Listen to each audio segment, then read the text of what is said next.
Welcome to the Jones Life Stories, where we share powerful tales of struggle, triumph, and transformation to inspire and uplift. Before we dive into this gripping narrative, hit that like button, subscribe, and ring the notification bell to join our community of storytellers who believe in the power of change. Share your thoughts in the comments. Where are you watching from today? Let's spark hope and accountability together.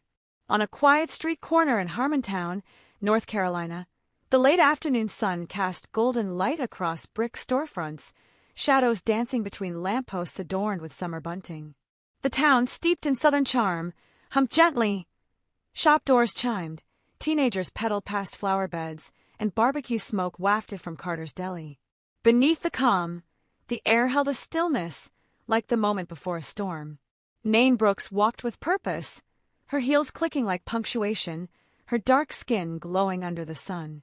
Her cream blouse and tailored slacks exuded professionalism, but it was the emerald necklace, a wedding gift from her husband, Dorian, that caught the light, a symbol of love defying the town's small-minded expectations. Fresh from delivering a keynote on AI ethics at the Harmontown Tech Forum, her name tag read, Nain Brooks, Systems Architect. As she turned onto Ellison Street, she passed police cruisers idling outside the precinct. Officer Brett Malloy, mid-40s, sunburned, with a fading buzz cut, leaned against one, sipping coffee, his smirk a warning to avoid eye contact.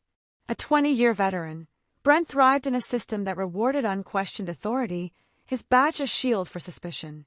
The glint of Nain's necklace stirred something in him, resentment at her poise, her refusal to shrink. "Hey, you!" he barked, gravel crunching under his boots. Nain stopped, pulse quickening with calculation, not fear. "Yes, officer," she replied, polite but firm. "That chain, where'd you get it?" Brent's question was sharp, accusatory. "It's mine," Nain said simply.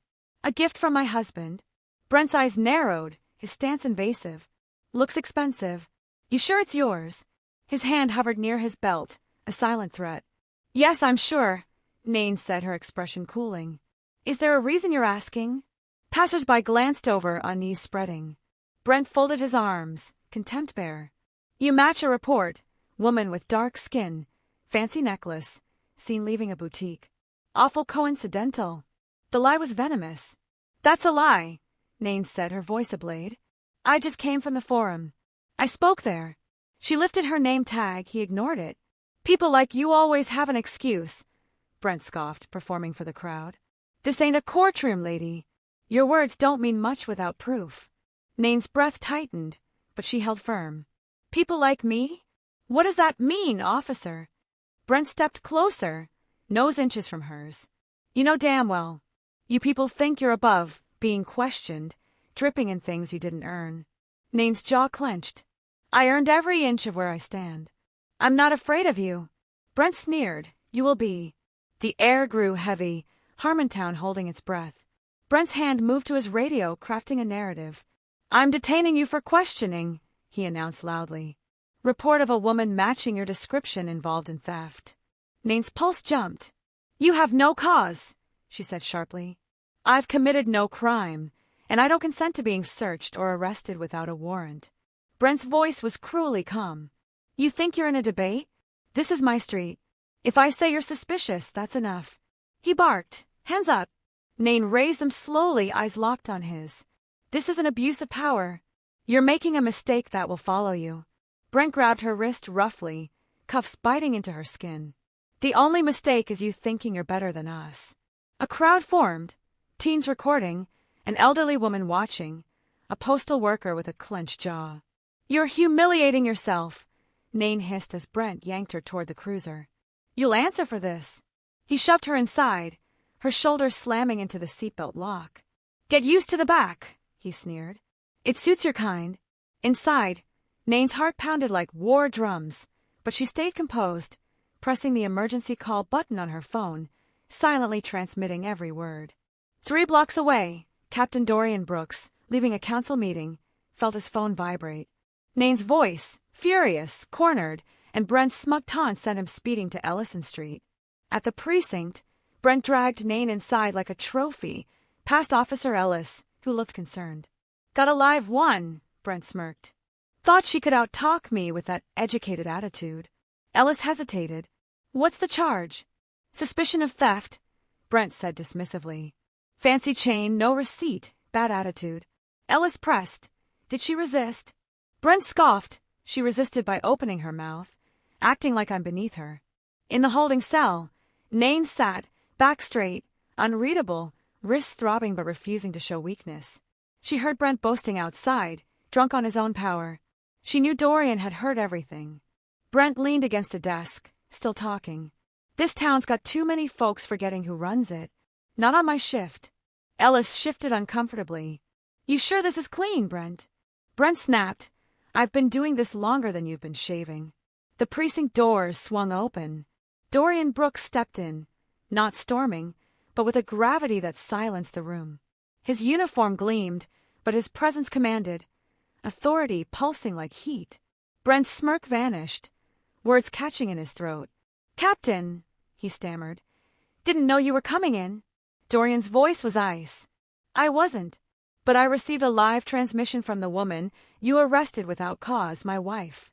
The word hit like a hammer. Every officer froze, eyes on Brent, who paled. Wife, he stuttered. I didn't. You didn't what? Dorian stepped forward, voice cutting. Didn't know her name? Didn't ask? Didn't consider she was walking home from a forum, wearing her ID, minding her business until you decided she looked too proud. Brent sweated. I thought she matched a description. There was no report, Dorian snapped. I checked dispatch.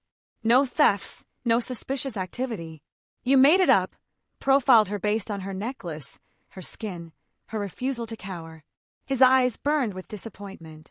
She asserted her rights, Dorian said. That's not confrontation, that's citizenship. Nain sat behind bars, regal, eyes on her husband. She hadn't spoken, not out of silence but choice. Brent took a step back. Sir, I didn't know she was yours. She shouldn't need to be mine to be treated with decency, Dorian roared, the room shaking. You're a disgrace to this badge, a liability to every community member who trusted you. Ellis spoke quietly. Captain, it didn't feel right. Dorian softened briefly. Remember that feeling, Ellis. It might save someone next time. To Brent, he said, you're suspended. Badge. Gun desk gone. 6 months of racial bias rehabilitation and psychological assessment before you even think about reinstatement. Brent's knees trembled. Please, don't end my career. Nain stood, the cell door now unlocked. She stepped forward, heels clicking, and faced Brent. You tried to strip my dignity, she said, her words cutting deeper than rage. You failed. I don't want your job ended. I want your conscience awakened. You need to understand what it's like to be humiliated for existing.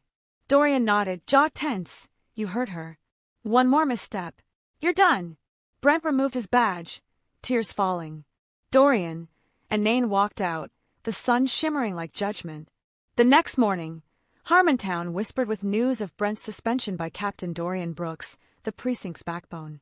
Brent stood outside a Bias Accountability Program enrollment center, 30 miles away, staring at a banner. You cannot heal what you refuse to confront. Inside, he sat in a circle with others, hearing stories of pain. Sandra stopped over a false tail light, her daughter left waiting. A young man slammed against a wall for skateboarding near his home. Dr. Sonalal Patel, the leader, asked Brent, "What brought you here?" He admitted, "I thought a woman was suspicious because she looked proud." The room listened, tired but attentive. That night, Brent wrote a confession, detailing the heat in his veins, the lies he told, the cowardice exposed by Nain's dignity. He read it aloud in the next session. Dr. Patel nodded. That's the beginning of accountability. Weeks later, Brent handed out flyers at Harmontown High, what to do when you're stopped by police. A mother asked, "Do you remember the people you scared?" He replied, "I do now. That's why I'm here." By spring, at a precinct dinner for community reform, Dorian and Nain arrived, a quiet storm. Nain approached Brent, who hovered uncertainly. "I've heard good things," she said. "Trying isn't a destination, but it's a start. You took something from me, but what you've done since builds something else. Keep building, and maybe someone like me won't fear someone like you." Dorian spoke to the crowd. "There's power in a badge, but more in accountability. Justice sometimes comes from transformation. Years later, a plaque at the precinct read, "In honor of the voices who demanded better." Brent passed it daily, never forgetting who he was, but striving to be better. Friends, this is why we share these stories on the Jones Life Stories, to illuminate resilience and demand change. Like, share, and subscribe to keep these narratives alive. Let's build a world where dignity triumphs.